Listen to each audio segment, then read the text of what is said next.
So a chocolate covered cherry tart is something I only make on special occasions. And this would be one. Today my oldest son gets ordained as a minister. It's official. So, congrats my boy. This is a brownie mix, a standard brownie mix.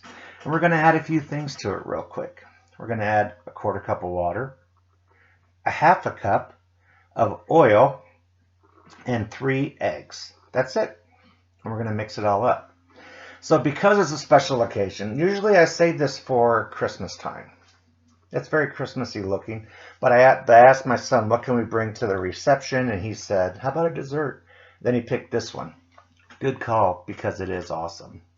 I'm telling you right now, if you make this, it's just so stinking good, I can't even tell you. So, we're going to give this a good mix until it's uniform, like you would any other brownie mix. Now, here's the thing that you do need for this, and that is Torte pans. I have 2 Torte pans.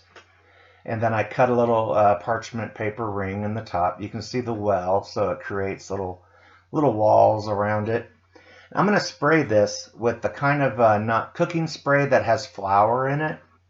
But if you don't have this, then what you can do is use any other spray that you might have, or even just butter, and then lightly dust it with some cocoa powder, and then of course bang away the excess so you don't have a big old thing of cocoa powder. Now this is going to hopefully prevent it from sticking, and it's also going to hold our parchment paper right there in the center. So I'm going to do this twice because I have 2 pans. Booyah.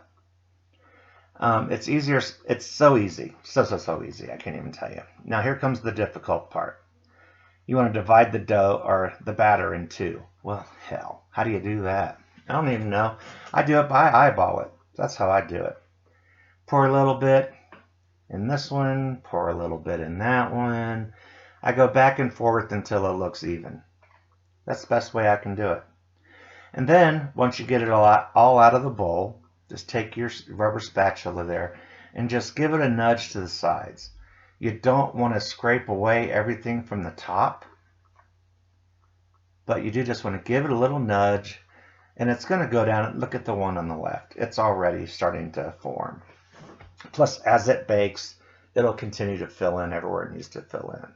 I just help give it a little nudge, and there you go. Now, these go in the oven at 350 degrees for 12 to 13 minutes, or if you can touch the middle of it, and it's set. So, that's how these look. We're going to keep them on a cooling rack for how long, Jimmy Dick? How many minutes? Oh yeah, 5 minutes. So, after 5 minutes, we're going to cross our fingers and we're going to invert these babies onto the cooling rack so they can cool completely. They're pretty hot and my hand's burning a little bit, but they're not like super scalding hot. I'm not like screaming or anything. So here we go. Booyah, it's turned over. Give it some love taps. Say a little prayer. And then lift. Oh, hey, not too bad. So part of my rim did fall out or stick in the pan, but that's okay because we're going to just use our filling to glue that baby back together. So these are going to sit out for about 15-20 minutes just so they cool completely. Now here is a standard can of cherry pie filling. You've seen them in the stores on the shelf there. They come apple, they come cherry. They look just like this can right here. Now I put it in a sieve to drain out all of that goodness that comes with it. See? And then I just need the cherries for this little part because this is the filling part. Now to that, we're going to add a half a cup of confectioner's sugar or icing sugar. And also 2 Hershey bars. This is the dark chocolate bars that I coarsely chopped, very coarsely chopped. And then some almond extract. That's a teaspoon of almond extract. And we're going to give this a quick, very light mix. Just so that you don't have a big pocket of almond extract or a big pocket of icing sugar. It just wouldn't be good. Next, we're going to add a full 8-ounce container of Cool Whip topping. Whip topping in the freezer section. You know what it is. It's phenomenally good. And then we're going to fold it together. Now here's the deal about those dark chocolate chunks. The reason you want to keep them chunky is when you're biting into this and then you get one of those chunks, man, it's so stinking good. So good. Now I'm just going to keep folding this until it looks pretty well mixed and turns like a pink color. You can see when this is done why I only make it around the holidays, because it's pretty festive looking. But today's a very festive occasion. Anything for my boys. I think if you know me, you know that's true. They can ask me for anything and I'll do my best to get it to them. So, we're done mixing that. Let's put it in. So I've transferred the ugliest of the two to the bottom. And I'm going to gently place these in there. I'm not dumping the whole thing because, you know, the rims that I've had to put back on there and everything, they're precariously hanging on for dear life. Now this is going to act like glue. As I spread it out with an offset spreader, again, I'm going to gently turn it to the sides. And when I get to a part of my repaired wall, I'm going to support it. And I'm going to push that right up against it. And that's going to hold it in place. And nobody will be the wiser that this was even falling apart in the first place.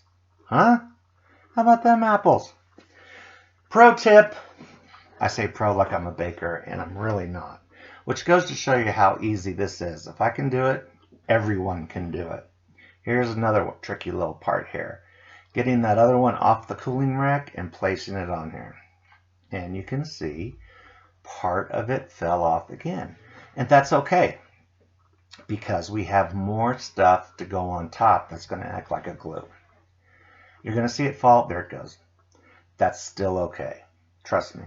When this is done, no one will be the wiser.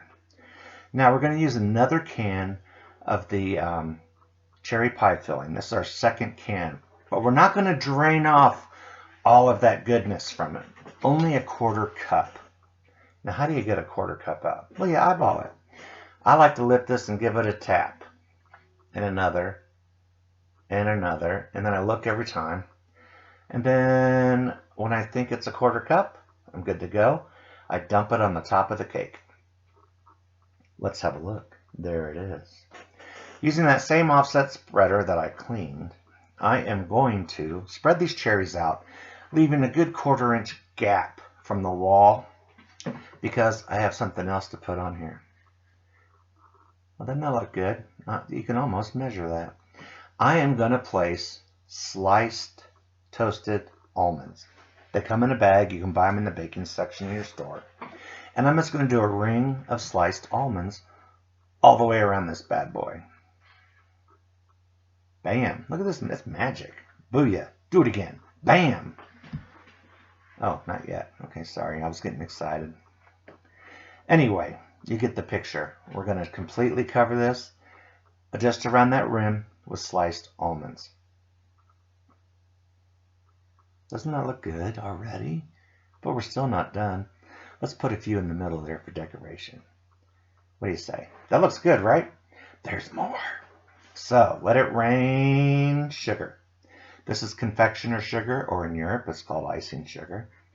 And we're just going to dust it all around the edges over the sliced almonds. Just the edges. You got to leave that top exposed with its bright red cherry goodness. And when you're done, that's it. Check this out. Boom! Isn't that pretty? I mean, come on. Is that not a celebration cake? Hey, thanks for watching. Hope you enjoyed. Bye.